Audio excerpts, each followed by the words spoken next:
Good morning, everyone, and welcome to the meeting of the GCP Executive Board. The first item on the agenda is the election of chairperson for the municipal year. So can I call for nominations for that role, please?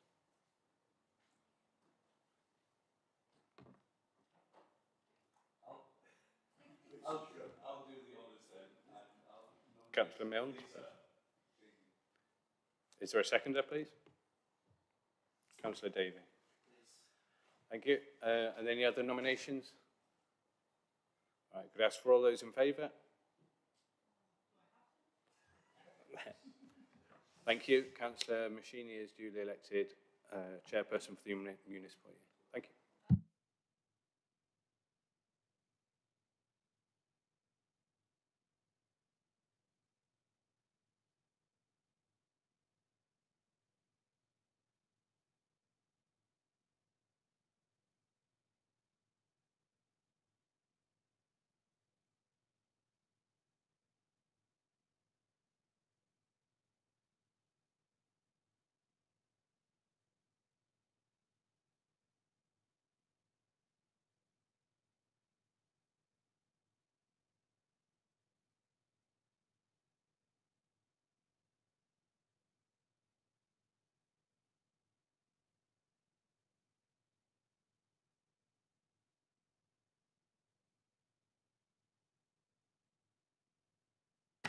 Okay, we are installed. Thank you very much for your patience.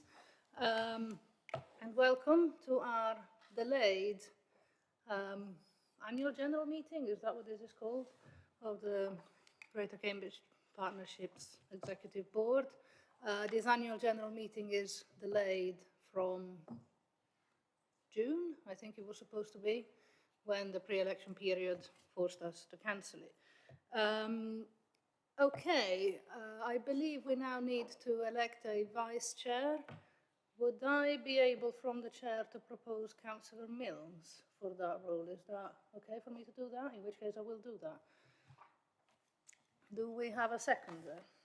Thank you, Councillor Davey. If there are no other nominations, thank you, Brian, for stepping in onto the breach once again. In which case, do we want to move Brian anywhere, or does he stay where he is? I can't remember. Oh, I think he stays where he is, but he gets a brand new printed thingy to put in front of him. Oh, do we? Sorry. So we have to vote even if there is no other nomination. Right, okay. In which case, Brian, everybody in favour? Fantastic. Fantastic. Again, thank you, Brian, for stepping onto the breach. Okay, so do we have any apologies for absence for today's meeting? Thank you, Chair. There are no apologies for absence, but I understand Andy Williams will be arriving a little bit late. I believe we are experiencing flooding issues in various parts of Cambridgeshire, which unfortunately our business board representative is falling foul of. So we hope he will be here in the next few minutes. Do we have any declarations of interest from members of the board? Anything relating to anything on the agenda? If nobody can think of anything, if you can think of something as the agenda item comes up, please do let me know at that point. It is never too late. Okay. Minutes of the previous meeting. Do we have to approve those as a correct record, and do I have to sign anything? In which case, first of all, can I ask if there's any objections? They were in the pack, so I hope people have seen them. Is there any objections to me signing those as an accurate record of the last meeting, which feels like it was a very long time ago? Yes, Mike. I just realised about declarations of interest. I'm never quite sure if I should say declare that I'm a member of CamCycle. Bearing in mind that some of the issues relate to cycling, I think it's probably wise to declare. I think it is wise, and this will be noted. I don't think there's a problem, but if there is, somebody will advise me. Excellent. So in which case, I can take it as carried, that the minutes are fine. I will sign them very soon. In fact, let me sign them now. And if there's any points of action or anything like that at any point. Thank you, Peter. Can you pass? Thank you. Then you can let me know. Okay, so let me just go through my notes. We are being asked to confirm that we have a new appointment to the GCP Joint Assembly, a co-opted member of the Joint Assembly representing the Business Board. This would be Nitin Patel, and the board is required to endorse his appointment. Are we happy with that? Welcome, Nitin, I am sure. If there are no objections, I'll take that as carried. We are now on to item 7, which is questions from members of the public. We have had 4 public questions on items on the agenda today. They are split as follows. There is one on item 9, which is Cambridge Eastern Access. There are 2 on item 10, which is CSET, and there is one on item 11, which is the Greenways. We have published details of these questions on the website, and as we usually do, members of the public will be invited to ask their questions at the start of the relevant agenda item.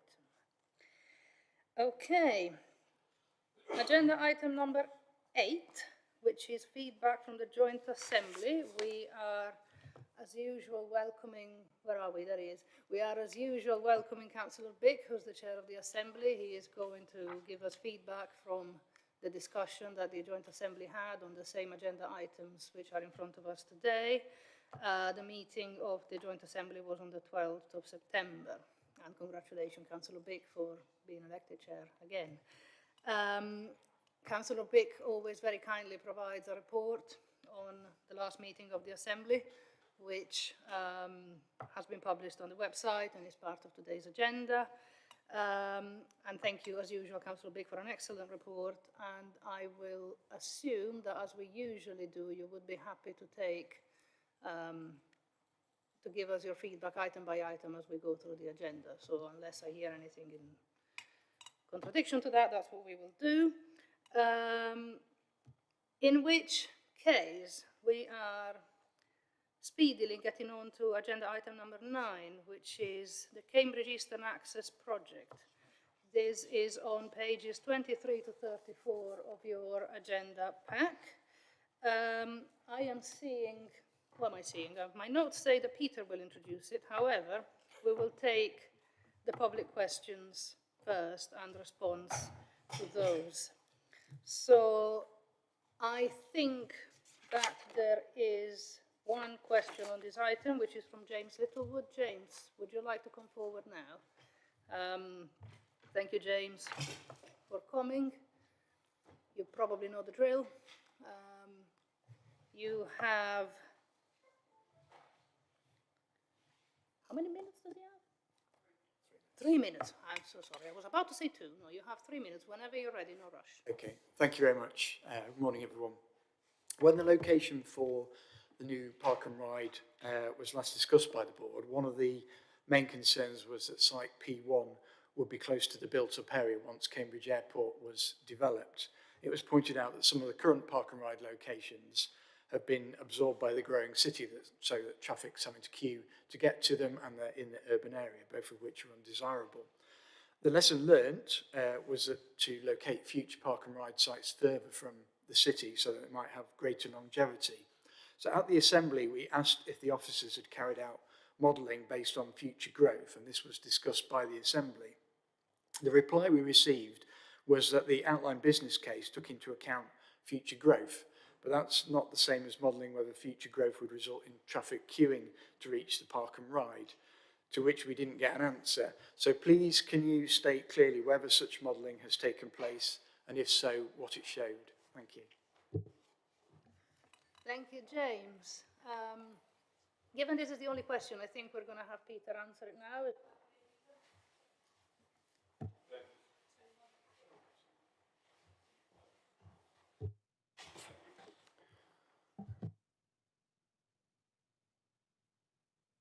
Thank you, Chair. Thank you, James. Good to see you feeling better from last time. So as I outlined at the Assembly, modelling work has been undertaken for the outline business case, as Assembly members and board members would expect, and that's all been published online. At the request of the Assembly and the board, we undertook further local modelling associated with the impacts of the Park and Ride site or the new travel hub site, particularly as it relates to Quai Junction. That modelling work concluded that actually the preferred location remains the preferred location and that the travel hub should be located to the south of the Quai Junction. Separately, local plan modelling work has been undertaken as part of the emerging local plan, and that will continue to be developed over time with local planning colleagues and will be published in due course in accordance with their timelines. Thank you, Chair. Thank you, Peter. I believe that this is you again, if you would like to introduce the substantive item. Thank you, Chair. Yes, it is me. The project lead, Joe Baker, is here if members have any detailed questions. Members are very familiar with this project. It deals with not just the existing challenges along this corridor, Newmarket Road in particular, but also the planned growth, both in current and emerging local plan. The last time you considered this in 2023, following feedback from the Joint Assembly, then you noted the work on the travel hub site, which is the focus of this report, but you requested more work to be undertaken in terms of the impacts locally, and particularly the relationship with Cry Roundabout. That work is outlined in the main body of the report from paragraph 4.8 onwards.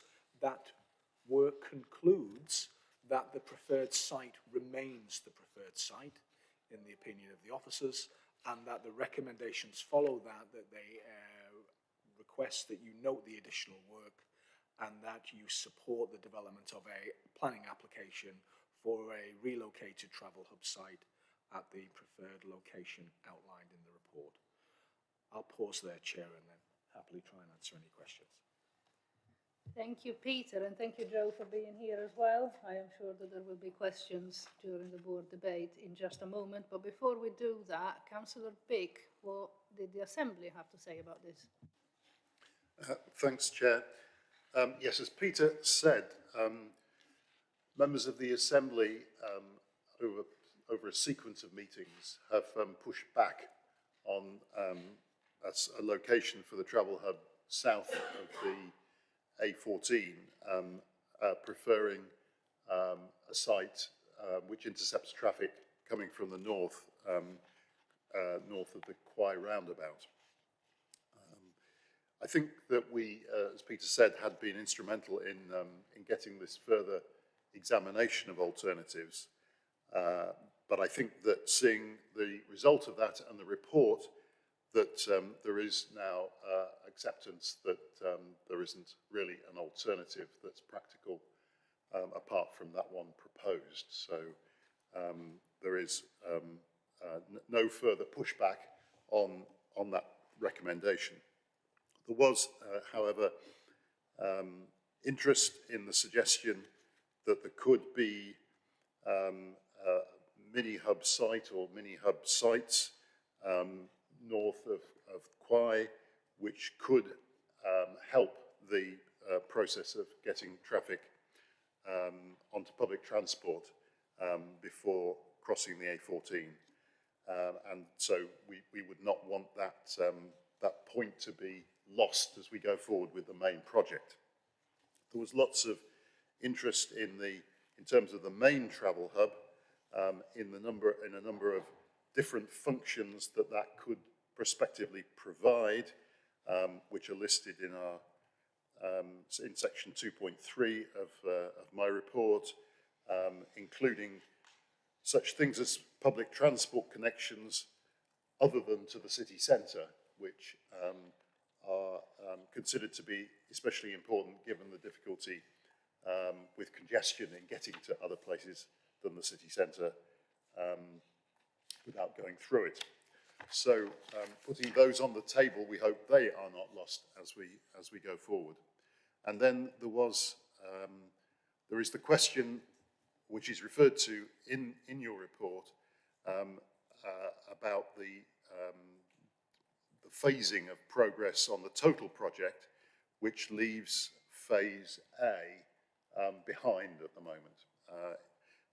The story is that we are waiting to see how the anticipated development at the Grafton Centre and the Beehive plays out before we proceed with the section from Coldham's Brook to the Elizabeth Way roundabout, which had been anticipated to revise the whole arrangement at the Elizabeth Way roundabout. There is a lot of pressure from the Assembly to bring that forward as fast as possible, that delayed section, especially as the Grafton Centre application appears to have been determined, and it is now only the Beehive that we're waiting for, and we flagged, therefore, the possibility that if the delay, which doesn't appear to be in our hands as it's with developers as much as anything, that there should be, if this lasts for too long, consideration of further quick wins along that section, enabling some progress to be made, which obviously conditions the value we get from the segment of the scheme that we are moving ahead with faster. Now, thank you very much, Councillor Big, for that extremely useful introduction to our debate, which we shall now commence. Are there any either questions for Peter and Joe, or any comments about the scheme at all? Yes, Brian. Thank you. I think anybody that uses this junction will be seriously concerned about the current level of congestion and whether this scheme has a chance of reducing the congestion, which is one of its targets. So I'd just like to understand where active travel sits with this proposed reworking of the junction, how congestion might be relieved. So if Joe can perhaps speak to that, or Peter. Thank you. Peter or Joe, would any of you like to take that? Councillor, can I just clarify, you're referring to Elizabeth Way or to the Quay interchange? I was talking about the Quay junction. The Quay interchange. So at the Quay interchange, I mean, you'll be well aware, and we're all aware of the concerns of the junction. It's National Highways Junction, which raised it a little bit out of our hands. In terms of this scheme, the impact on the junction is effectively neutral because the park and ride would still be to the south. The additional work we did at the request of the Assembly reviewed whether or not it would be beneficial to place it to the north, and it's a fairly neutral impact in that there are some benefits and there are some disbenefits, as you'd imagine, when you're moving traffic in different directions. In terms of active travel, you'll be aware that the parallel work happening on the Bosham and Swaffham's greenways, which clearly is intended to enable that. The park and ride, as alluded to by the request of the Assembly, will be a travel hub. It will include, as you'd expect, facilities for cycling and potentially e-mobility, depending on the sort of prevailing availability of such services in the future. So yeah, there'll be a strong emphasis on it to try and encourage that. But there is a limit to what we can do at the Quay interchange itself to actually resolve those challenges. And the mini travel hubs that's been talked about, which will be up the B1102, would have some additional benefit of intercepting some traffic. But I think one of the key elements from the additional work that was done has demonstrated that is a small element of the traffic coming through the junction. The major flow is coming from the Newmarket Road. And so the next question is then about provision of bus services from the north down the B1102. There is engagement with the CPCA from those communities, and that then ties in with wider bus reform and the ability to really transform the picture from the north. And that bus reform is clearly the way forward, because without an effective public transport alternative, it would be difficult to see how you'd reduce car traffic. Thank you, Chair. Thank you, Brian. Are there any other comments? Oh, fantastic. In which case, let me take this opportunity to introduce three people I haven't introduced before. Nick Johnson, the Mayor of the Combined Authority, joins us as a standing invitee to this board. Thank you very much for joining us. We've got Andy Williams from the Business Board, who is now here. Sorry you were flooded, Andy. And Dermot from the University of Cambridge. Welcome, all three of you, who advise us invaluably, despite the fact that you are not voting members of this board. Nick, would you like to make a comment? Funny enough, the comments and the jumped ahead of where I was going to make a question. So just to clarify that point, obviously when you talk about park and ride sites, they often have a sense of buses, people turn up in cars and they then get a bus into the centre of town. Just to reiterate, the proposal of replacing the site of this park and ride would allow the extended work that's currently being done at the Combined Authority to link up with other bus routes in a kind of, obviously we are introducing within the next few weeks and months, circular kind of routes that are expected to deliver better connectivity around Cambridge. And I think that's what I heard. I just wanted to kind of reiterate that point. So those conversations have happened, and it's not just around Cambridge, obviously to link up to some of the science centres, particularly to the south of Cambridge. Mr. Mayor, thank you very much indeed. Just to respond, Yes, and that's absolutely the case, Mayor, in terms of working with your colleagues and the big plans you've got on bus services, and also with other of your colleagues who are dealing with active travel modes, because clearly this won't just feel and look and feel like a car to bus sort of hub. The intention very much is that this is different modes coming in, so why we mentioned the Bottisham Greenway coming in from the north, but also the other works that we've got planned along Newmarket Road to make it more attractive to use the bus and to walk and cycle along Newmarket Road. So it's all part of a much wider package.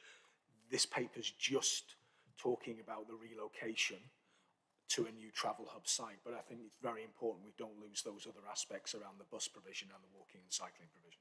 Thank you, Chair. Thank you very much. And indeed, there is a very wide conversation to be had about the role that those hubs should play, not just in terms of travel, but other services as well. We could go down that road. We probably don't want to at this particular juncture, but it is very important. So thank you very much, everyone, for making those points. Mike. Thank you, Chair. Just really to note that I welcome the work that's been undertaken to look at the alternatives to P1, but also it appears quite obvious that that is the best option that's available. The question, I suppose, is about Tim mentioned about the mini hubs and how that might work, so I'd be intrigued to know about that. And there is a second broader question about the Newmarket Road, and it might not be appropriate for now, but it's not just the Beehive. There's at least two other developments on either side of the Newmarket Road, plus the proposed or potential proposed developments of the football ground. So there's a lot of extra traffic potentially coming in around there, and I think it would be wise to consider that when we look at the broader Eastern Axis. But there may be a question there for yourselves to consider rather than a comment. Thank you very much, Chair. Mike, thank you very much. Are there further comments or questions on this item at all? I see none. While people think about it, they want to make any final comments, I will...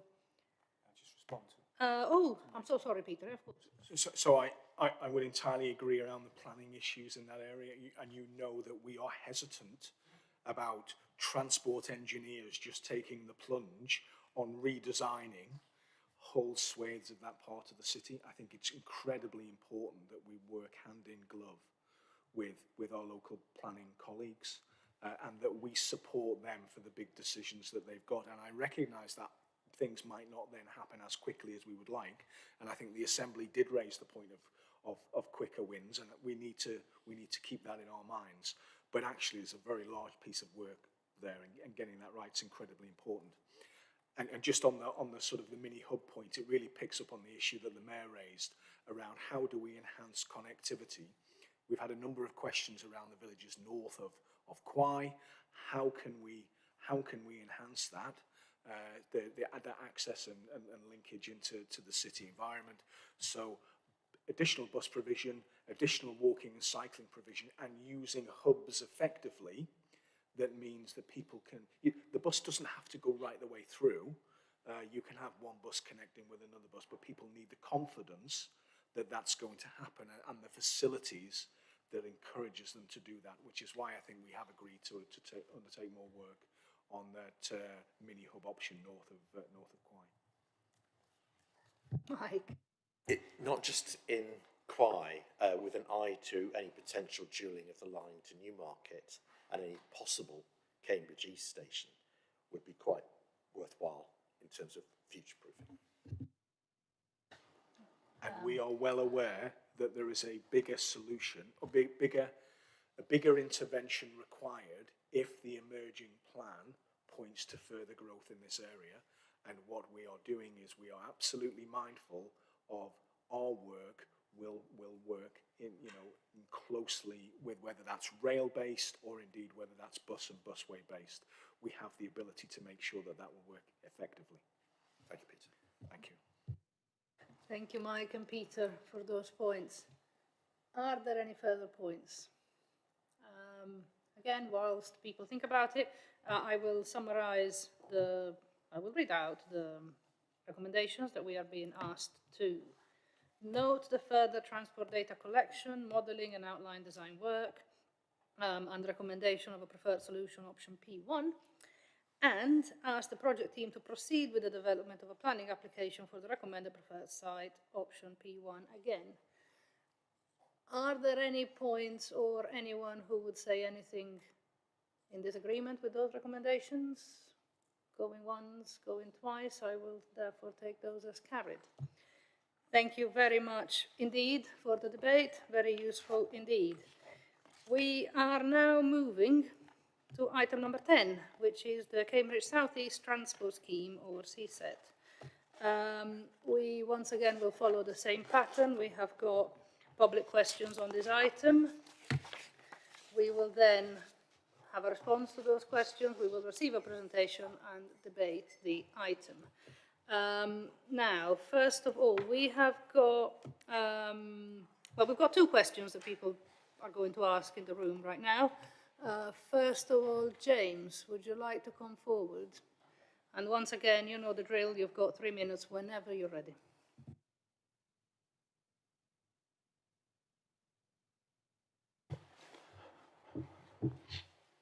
Hello again. When this scheme was last discussed a year ago, Cambridge Past, Present and Future presented a petition to you signed by 4,800 people asking you to listen to public opinion, save the countryside,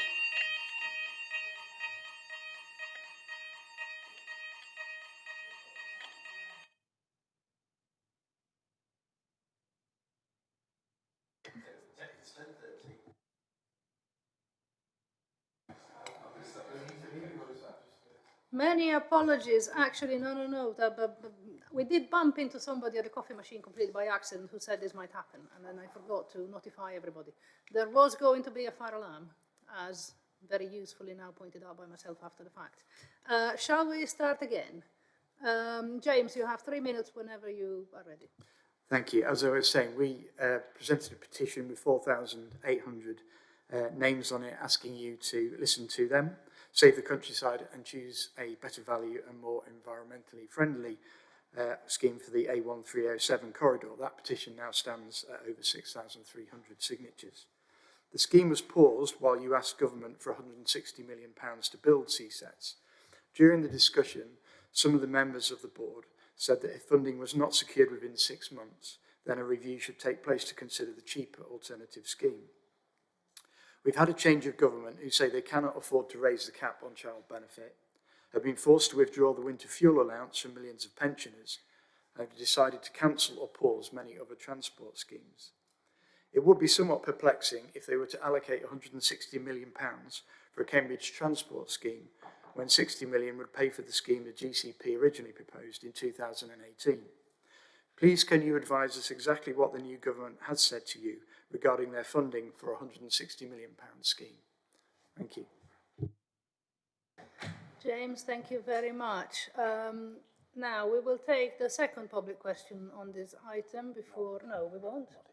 Oh, very sorry. So Stephen Partridge Hicks, who was on my notes, isn't here. So what is going to happen is we will send him a written response to his question, which has been published on the website.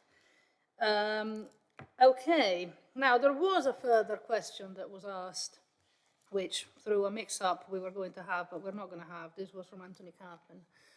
What I will do is I will address Anthony Carpen's points. So Anthony, if you're listening, I hope you're listening, we will come to you during the board debate. In the meantime, Peter, would you like to answer the question that James asked? Thank you, Chair. In light of the importance of the scheme in supporting growth, not just in the biomedical campus, but in Greater Cambridge generally, the government has allocated £7.2 million expressly to take forward the scheme in two aspects. The first is to submit a Transport and Works Act order to the Secretary of State for her consideration, and the second is to deliver improvement works along Francis Crick Avenue in association with delivery of Cambridge South Station to take place in the early part of next year. As outlined in the paper, positive dialogue continues with government officials on the future funding options of the wider scheme. Thank you, Chair. Thank you, Peter. We will come back to this point as well as other points during the board debate. Before we do that, Peter, would you like to introduce the report proper? Thank you, Chair. I will be brief, but members will be aware there is a long history to the scheme development. You will be very familiar with the business case process we've gone through, the extensive public consultations we've gone through, and the examination of alternatives that has happened. At your meeting in September 2023, you agreed to formally pause the scheme pending funding becoming available to progress with an application or a request to Cambridge County Council to make an application for a Transport and Works Act order to the Secretary of State. In very simple terms, this paper reflects the announcement that was made in the budget, acknowledges that £7.2 million can restart our work in two key activities. One is requesting Cambridge County Council and supporting the County Council in that submission, but also to undertake works on Francis Crick Avenue, as I said earlier on, associated with the delivery of Cambridge South Station. And that's what this report is asking you to consider, Chair. Thank you. Peter, thank you very much indeed. And before we debate the report and the associated questions and interventions, Councillor Bick, would you like to summarise what the Assembly had to say on this? Yeah, thank you, Chair. We had a number of public questions at the Assembly about this, and some elements of those questions were encouraging us to go back into the development of the scheme and reconsider options that had earlier been dismissed in shaping it. We took the view that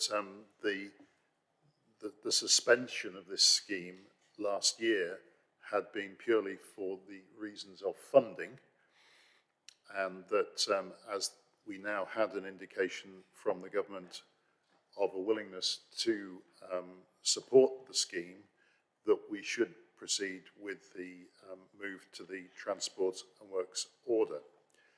And recognising that the process that would then ensue would still enable plenty of challenge for the selected alignment and selected option for the scheme. So this we saw as not a fundamental opportunity to try and redesign the scheme, but a means of doing what would have happened last year if the funding had been clear at that time. The other element of this this report that was raised in public questions was about the design of the intervention on Francis Crick Avenue around the new Cambridge South Station, which was the other part of the funding that the government released.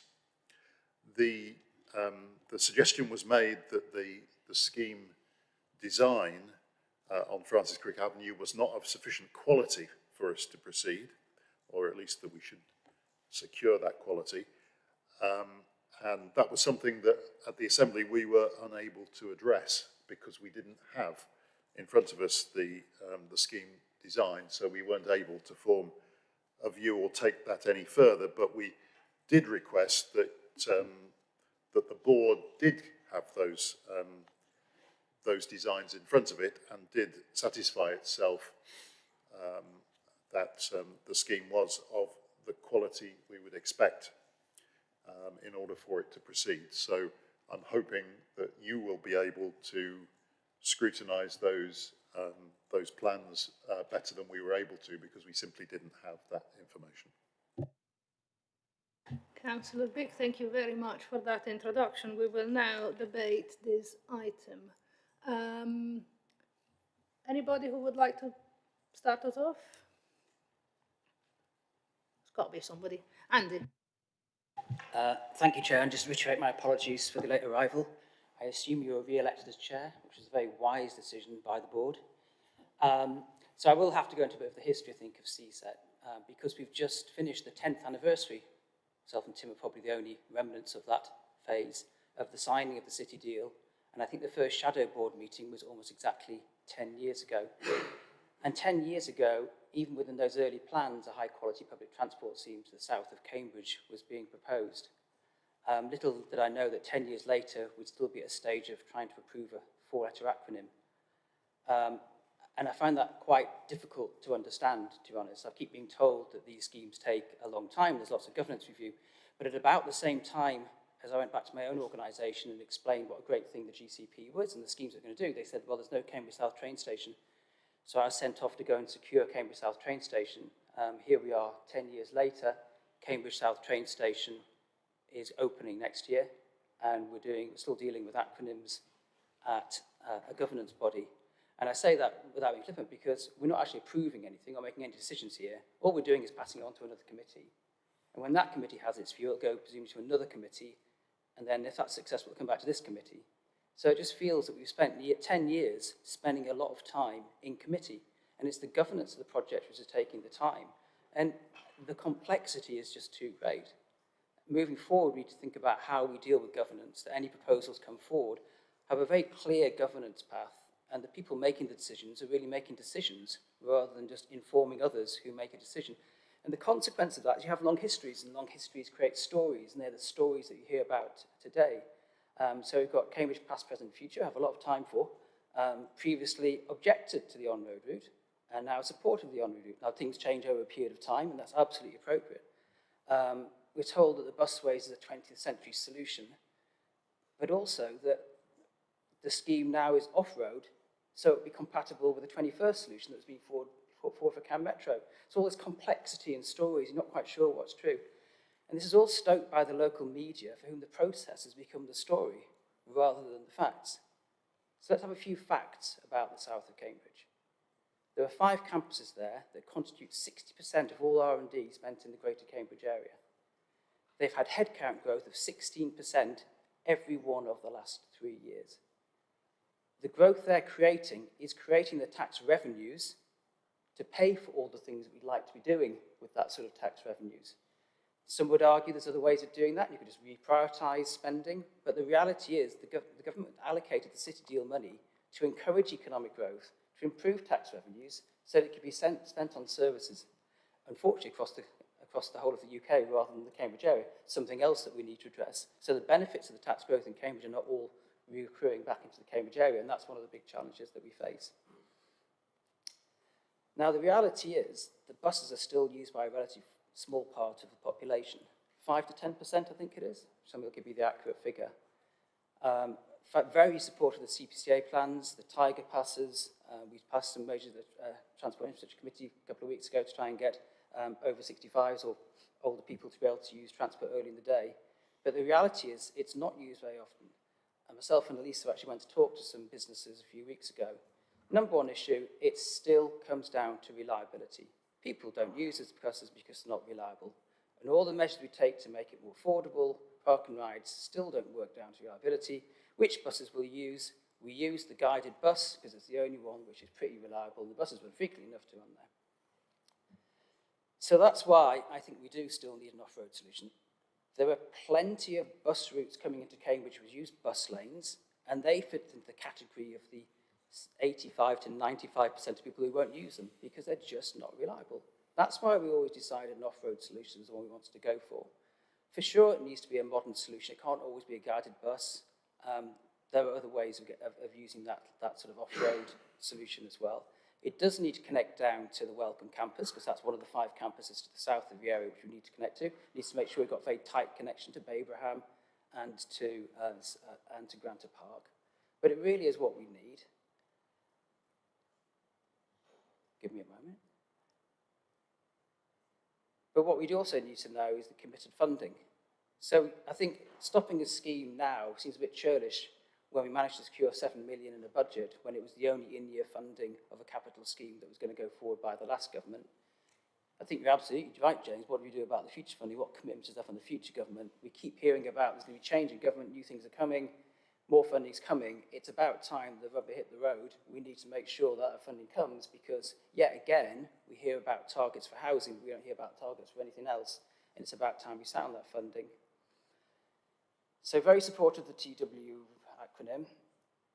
We need to get it moving, but be under any illusions, this is the end of the process. And James and others who spend a lot of time working on this will be back from committee after committee, still making the case, and we're still moving forward because we haven't sorted out the governance.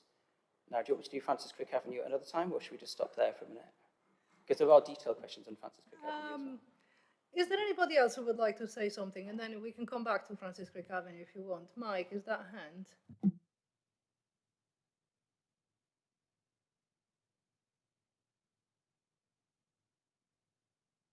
Forgive me.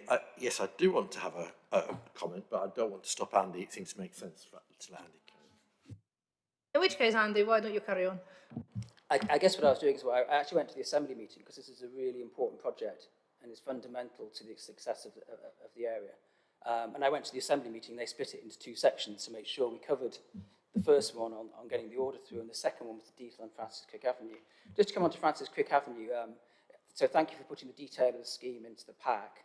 I have to say, we should all be looking at it, but it is very complicated and there are lots of colours. And I'm not a transport expert, and until I'm almost on the ground looking at it, it's going to be very difficult to assess.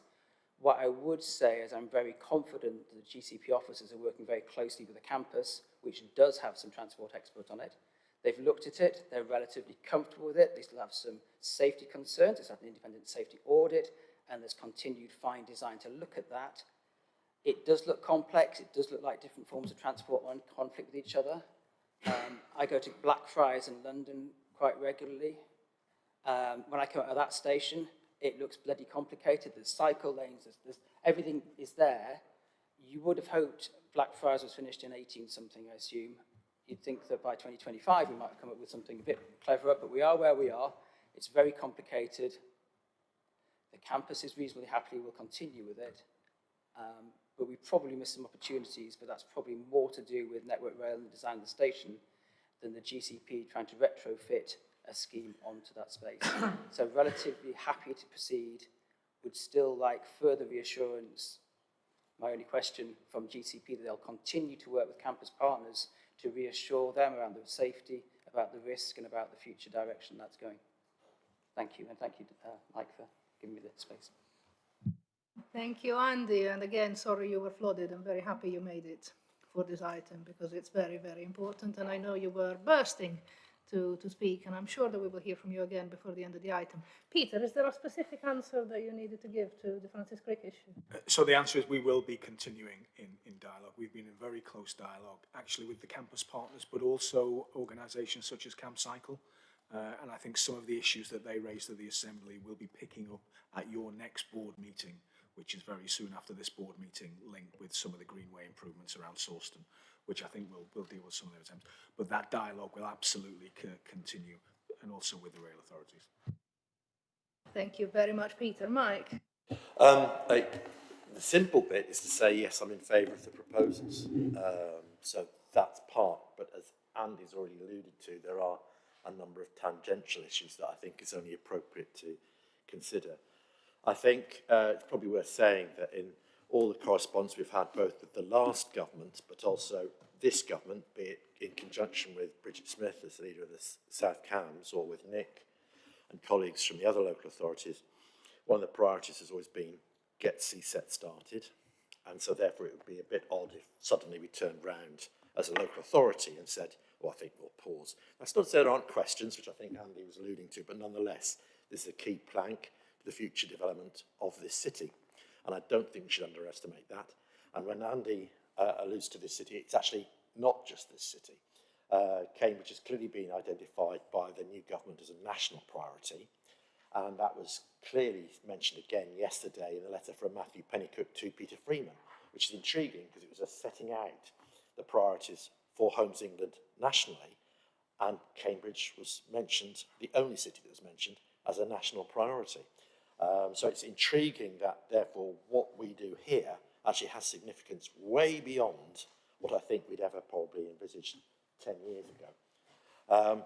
Therefore, it's really important that we operate with a degree of speed, which I think is what Andy's alluding to. So whilst, again, I'm supportive of this, I think it probably is worth discussing, be it now or be it very soon thereafter, about the governance of how this takes forward. So again, I would support what Andy's doing, because I suspect that when the growth company and the development company get moving, they'll want the GCP to deliver quickly, because they can't deliver either against their growth targets in terms of jobs and skills or housing unless the infrastructure is in place. And again, in the discussions that we've had with Matthew Pennycook and his officials, Haverhill is increasingly of importance. So how we get people from Haverhill in under an hour and a half on a morning is really significant. So I think, again, it's really interesting that this becomes a key target, as I say, not just locally, but nationally. So I think there's all sorts of tangents that we probably need to discuss outside the room, but in terms of the actual proposal before us, fully supportive. Thank you, Chair. Mike, thank you very much for that. You said the magic word, and I was going to go into that particular tangent because I think it's very important. You said the word Haverhill. So let's deal with that first.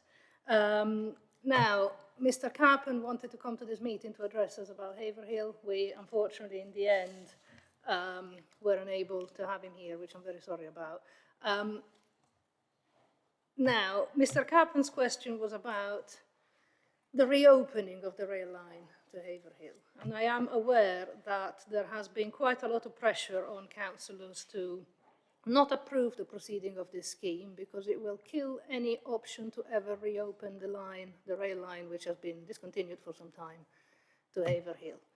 Now, this isn't a thing that's related to CSET in the technical way that some people might think it is, but it's very much in the public interest that we put some facts out in this particular venue on Haverhill and the rail line. Now, every time that this has been brought up, and I really hope, Anthony, you're listening because I know you mean well, but there are some things that we really, really, really need to say. The old alignment has been built on. We have got buildings on it. There are buildings on it in Haverhill and in Linton. So that line, if you were actually going to reopen it, either there is some absolutely unprecedented and crazy CPO situation where all these things are demolished, or it needs to go a different way. Completely new alignment, which you can just imagine how complicated that would be to choose. When the rail link was active, we did not have the A11 or the A505, which essentially means that, if you were rebuilding it along a similar line to where it is now, you would need an enormous amount of structures to overcome all these roads that weren't there before, including an elevated rail viaduct over the A11. This would be a very complicated thing to do, incredibly expensive to build, massive landscape and ecological impact. So these things are complicated. The GCP did, in response to Anthony's question, the GCP did review reports into Haverhill during the early stages of CSET. There have been other reports produced by rail lobbying companies since. The status has not changed. The rail link would cost in the region of £800 million to reopen. It is not possible to do that. There is nothing to kill. It was never alive, I'm afraid. There have been several reviews into new rail schemes by governments of various colours. Haverhill has never made the cut. It is not viable. It's a spur. So it will get you to Haverhill and back. This is not attractive to the rail industry unless you can carry on into Suffolk or Essex, which is not currently envisaged. What you can do is have a corridor that we have identified and we've got in front of us today, which is flexible. If you wanted to carry on CSET onto Haverhill later, you had the funding and you wanted to convert it into a tram or a train, you could do that. But if we don't make the initial steps, I'm afraid it remains an excuse. Anything other than what's on the table, we can't carry on along those lines. So this is what I would have told Anthony if he was here. I hope that's useful. In terms of governance, no, we're not here making the final decision. We are referring to the Highways Authority, who has to make the decision to submit the application to the Secretary of State. They will make the decision. This is major, major infrastructure and really, really difficult stuff to do. So whilst I absolutely share Andy's frustration that the process has taken as long as it has, you've got to engage with it, and you've just got to hope that this time we will be able to get a public inquiry going, because that will be the point where everybody who thinks they've got a substantive planning or otherwise substantive issue about this scheme will be able to be heard. They will go in front of the Secretary of State's appointed planning inspector, and they will be able to make their case, and that person will report back to the Secretary of State. And at that point, if you don't know it at that point, then you're never going to know that. So I think that the best way forward, certainly for the reasons that have been mentioned until now, is certainly to carry on the process that we are on today. But this does not, I am sure, exhaust the points that other people want to make. Is there anything else from anybody? Brian? Just a couple of things arising from contributions just made. I was one of the people that was involved in those very early days of public consultation over this scheme, part of the liaison forums, and we've spent vast amounts of time considering the route alignment, whether we should do off-road or on-road. And actually the on-road solution, I think we should look at the guided busway, the Northern Guided Busway. When that was brought in, there was a lot of public protest over that scheme, should it have been a railway and so on. But actually it's turned out to be a very successful project, and actually delivers in the main part a robust service. In fact, it's so popular that we're having to put on additional services to cope with the capacity demand. And I think that's a particularly useful lesson in this context. And to pick up on what Mike has said, you know, the government wants Cambridge to continue delivering on its economic growth requirement without answering the constraints that are limiting our growth. So transport being one of them, clearly water is another, electricity is yet another. Without relief of those constraints, the delivery of the growth that the government is wanting will not occur. So this is a part of a project that will go to a public inquiry where all the debates that we've talked about now can be heard in public, and then we can see if we get progress, and we have to challenge the government to actually deliver on its promises, because without funding, that won't occur. So I think in simple terms, for what we have to agree today, that's without question. The wider question we'll be able to answer perhaps more accurately when October's economic statement is made. Very true indeed. Brian, and actually, you know, funding is a key point. I mean, this is the problem with what was done. You know, we were given a very large grant, and the problem with being given a large grant to spend over a 15-year period is that by the end of the 15-year period, that grant is worth rather a lot less. And we have had events in the meantime that have exacerbated this natural curve of events. You know, the grant was going down a tiny slope in terms of value, then it hit a cliff. The name of the cliff, Liz Truss, I'm afraid. But, you know, there is nothing very much that we can do about it. The point, and again, this is another point I was going to make, which refers to some of the issues raised by the public questioners. There is no point continuing to mention to a family of 6 that the 5-bedroom house that they want is too expensive, and look at how much cheaper it would be if you bought a 2-bedroom flat. It does not serve the need. And if it doesn't serve the need, there's no point pointing out that it's cheaper. You can't put the buses on the road and get them stuck at the same junction where people routinely in the news are reported to give birth, because if you hit that junction at the wrong time of day, you'll be there for a very long time. That's exactly the point that we're trying to avoid. So let's have the public inquiry that we need to thrash out these items once again, but let's not pretend that you can make spurious arguments in opposition when they are actually spurious. And yes, indeed, if we can prove to government that we can use the governance that we've got on the ground, the governance that we're all slightly dissatisfied with because it's a bit clunky, but if we can use it to get the show on the road, there will be a lot greater chance that government will look at itself in the mirror and say, if I want this growth, this is an easy way to get it, because the process has already started, and we've got a scheme to fund that will actually get an enormous amount of people to the campus. People that currently at the moment are not taking the buses, despite the fact that some of these companies, and they're very lucky, some of the people that work for these companies, they have extremely generous schemes. They get the large proportion of their bus prices and tickets and passes subsidized. And the take-up of these schemes is nothing. The employees are not taking up these schemes, because even if the buses were free, they're not taking them because they're not getting them to work on time. And if you don't get to work on time, you're in trouble, as anybody with a job will know.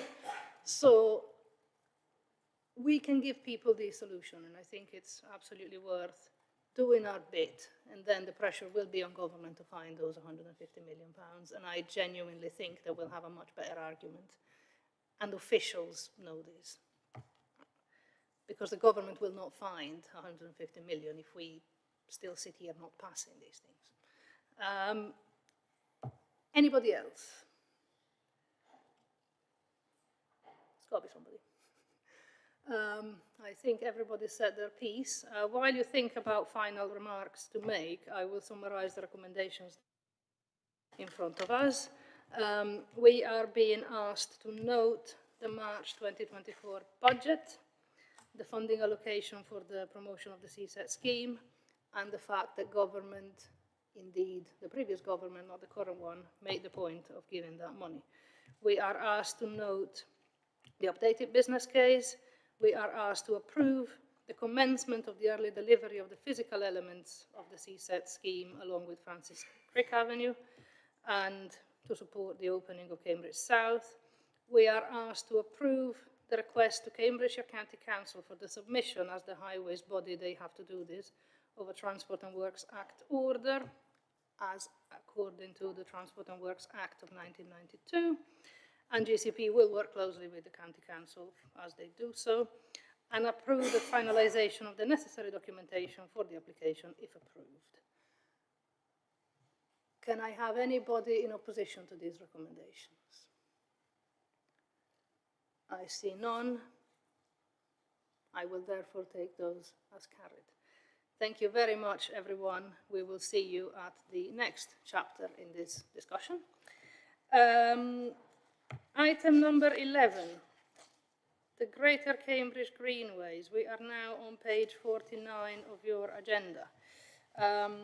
There is one question on this item, which we will take first, and then, as per protocol, we will respond to the question and then receive a presentation.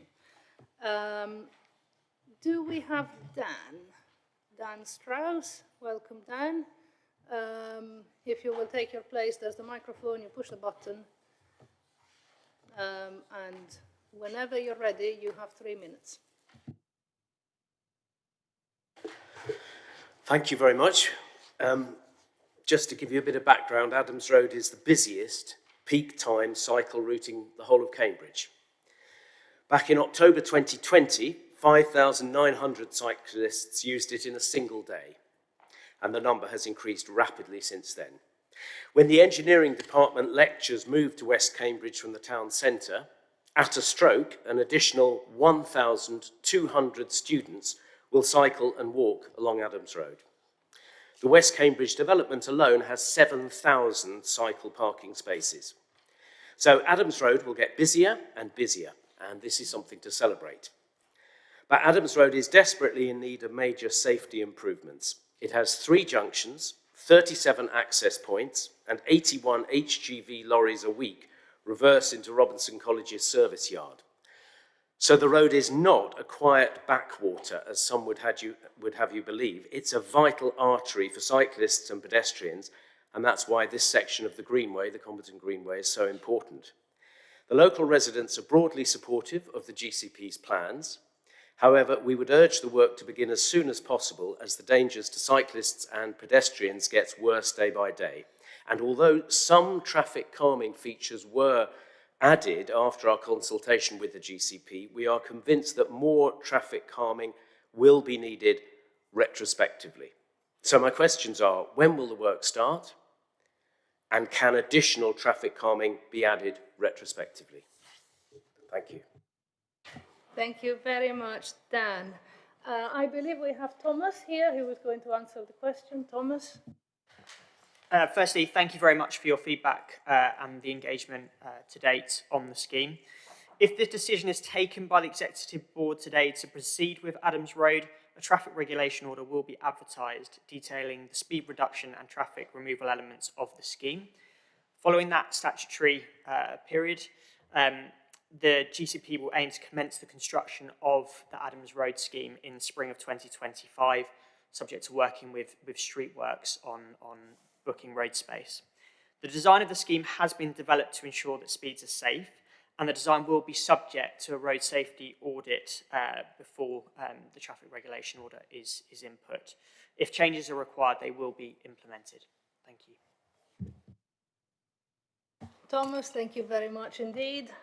That's a much better answer than the one I really want to give, which is when do we start tomorrow, if I've got anything to say, but unfortunately it's only very slightly more complicated, but we're getting there. Now, I don't think we have any more questions. We will come back to timescales during the debate, I am sure. In the meantime, Thomas, would you like to introduce the report proper? Thank you, Chair. So this Greenway paper covers 3 different elements: the green and blue infrastructure strategy, the delivery of early works on the Comberton Greenway, and an update to the works on the Barton Greenway. Firstly, it asks that the Executive Board notes the green and blue infrastructure strategy. This is principally a document for designers. It includes an assessment of all of the landscapes that the greenways run through and is designed to ensure that they are suitable for those different environments and different landscapes. But it also highlights opportunities for elements such as additional planting and things like rain gardens. Secondly, it looks at 2 sets of early works on the Comberton Greenway, Adams Road, as just discussed, and works through Coton Village. On both of these, we've worked closely with local stakeholders when developing the designs further, and the request is that we can take them forward to the statutory approvals required, such as traffic regulation orders, and then to construct. And then lastly, for Barton Village, we're asking the board to note the changes to the design that have come through engagement with the local parish council and stakeholders. Those changes are listed at section 4.14 of the report. Thank you. Thomas, thank you very much for that. Before we have the debate, Tim, do we know what the Assembly had to say on this? Yes, Chair.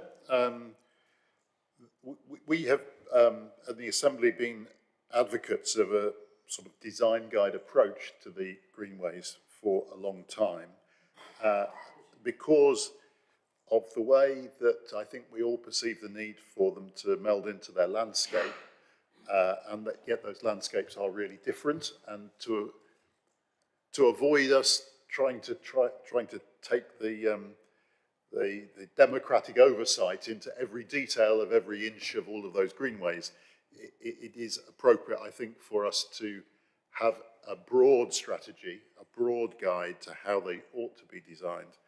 And so we looked at this and were very pleased to see it, and welcomed it and would like it to be approved.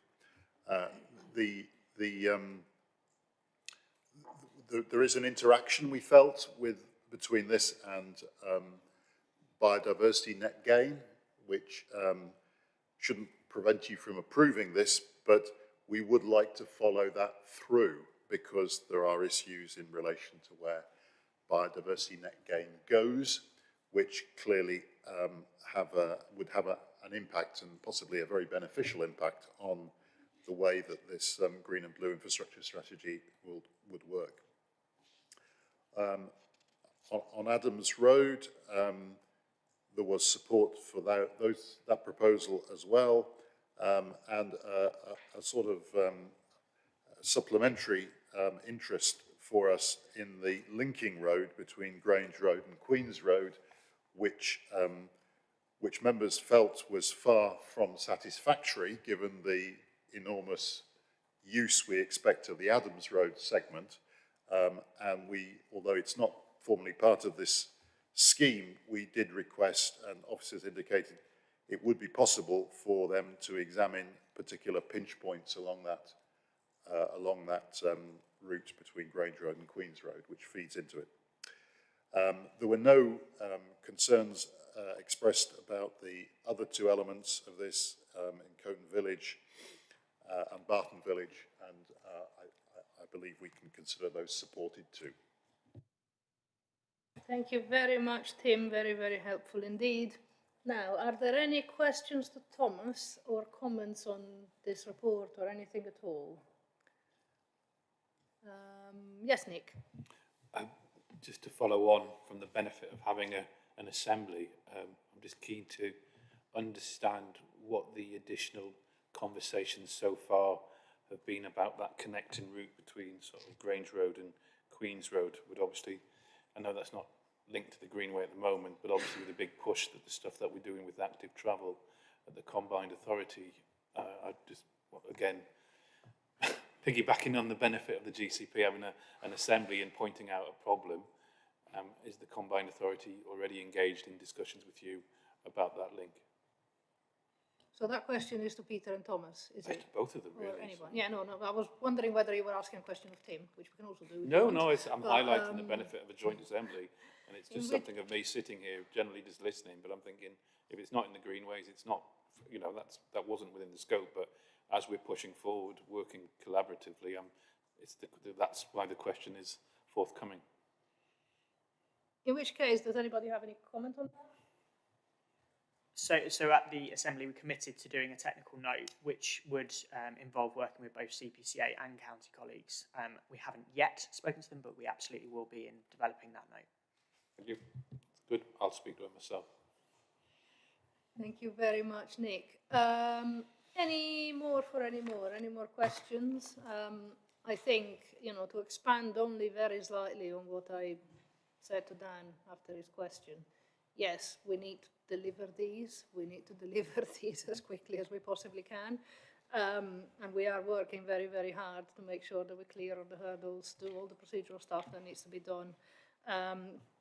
I think in this particular piece of the report, it's relatively broadly supported, so I've been quite pleased to progress this up until now. If there are no further points, and please do signal if there are, we are being recommended to note the creation of the green and blue infrastructure strategy, which we have discussed before, approve the early delivery of 2 sections of the Comberton Greenway, which is Adams Road and Coton Village, and note the update to the design within the early work for Barton Village. Are we happy to do all of those? Anyone in opposition? I see nobody, which means we shall take those as carried. Thank you very much indeed for the contribution and Thomas for all the work. Thank you very much indeed. Item number 12, by popular acclaim, our favourite item every time it comes. Our quarterly progress report and budget report, or is it not yet? No, it is not yet. It is just a quarterly progress report. I do apologise. We have a board meeting very close to this one, which we had to rearrange, and I'm getting ahead of myself. Quarterly progress report. As usual, we will take public questions, except this time we won't, because I don't think there is any, which means that we should probably just jump straight into it. Niamh, are you taking us through it? Thank you, Chair. Thomas is next to me here, and Tom Kelly, finance colleague from the County Council as a council body, is with us today too, just to mention. So your recommendations are fairly operational this time. So we're asking you to delegate authority to Peter around gateway review reports to get them into government by the 31st of October. That's the way we did it last time, just for your information. And there's also a point around our scheme of delegations with the retirement of the GCP's chief exec. We'd like to just make sure they're tidied up and updated. You spoke about CSETs and funding. We just want to make sure that we accept that into the budget, so that's a formal yes, please. And then the final one, which is good news, based on some increased income as part of the Connector project in the Smart Work stream, income goes up by over £1 million, and we'd like to accept that into the budget too. I'll stop there, Chair, and take any questions. Thank you. Niamh, thank you very much indeed, and thank you, Tom, for coming. Very happy to see you, and I believe we will see you at the next board meeting as well. We work very closely with our county colleagues. They are our accountable body. They handle all our money. And thank you, Niamh, for this report, which is always very, very thorough and very interesting. Are there any questions for Niamh or points about the quarterly progress report? And given I've given it away, I should say that in keeping with our accountable body, we will bring the budget discussion proper at the next meeting of the board, which is very soon after this one, because this one was rearranged to accommodate the July general election. Any questions for Niamh? Yes, Mike? Not so much a question, I think Niamh probably guesses where this is going to go. Can I just confirm that at the next board we will be discussing skills and the future of form future? Now, I do believe that, yes, there will be an opportunity to discuss that next time. Do we have anything we want to say now? That's right, next time in line with the budget, that discussion will happen around the existing contract which you referred to, next time along with budget, 7th of November. Thank you, Niamh. Either or be square. Anything about this report? Yes, Andy? Just for clarification, so we had the Smart Work stream a couple of weeks ago, and it's the first one that Nitin went to as the new business rep on the Assembly, and that was very productive, and he was a great champion on that committee, so really pleased with that. We've got in the report 10.12 that the trials on West Cambridge is going to start in September. I think that's been delayed to the end of the year, hasn't it, Dan? So just for clarification, if that gets into the media, that's what we're doing, then both those projects, both on West Cambridge and the CBC, are like to start early next year or towards the end of this year, but still a very positive thing. And go on, say something about the Gateway Review, because we ask every time now. When are we likely to hear anything, and are there any reports out imminently that we can look forward to? Niamh?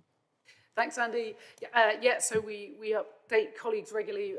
The reports are in draft form. They are currently with what's called an academic panel for review. We will get feedback from that panel in the next couple of weeks. Based on that feedback, we'll have an opportunity to tweak those papers if necessary.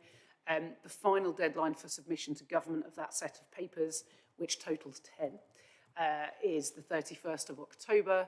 We expect to hear, following that submission from government, around whether or not we've done what we said we would by the spring. That's the advice we've been given by government. We expect there will be some official to officer level meeting between October and the spring, but we haven't been given any details of that so far. Thank you very much, Niamh. Anybody else? Anything at all? In which case, whilst people think if they want to say anything else at all, I will read out the recommendations, which are a bit long, but bear with me because they're important. So, in line with the previous gateway review process, we should delegate authority to the interim director of GCP in consultation with the chair of the executive board to sign off and submit the required reports to the MHCLG. Following the retirement of the former chief executive of GCP, thank you, Rachel, for all your work, we agreed to update the GCP scheme of officer delegation and reflect any changes in the assurance framework.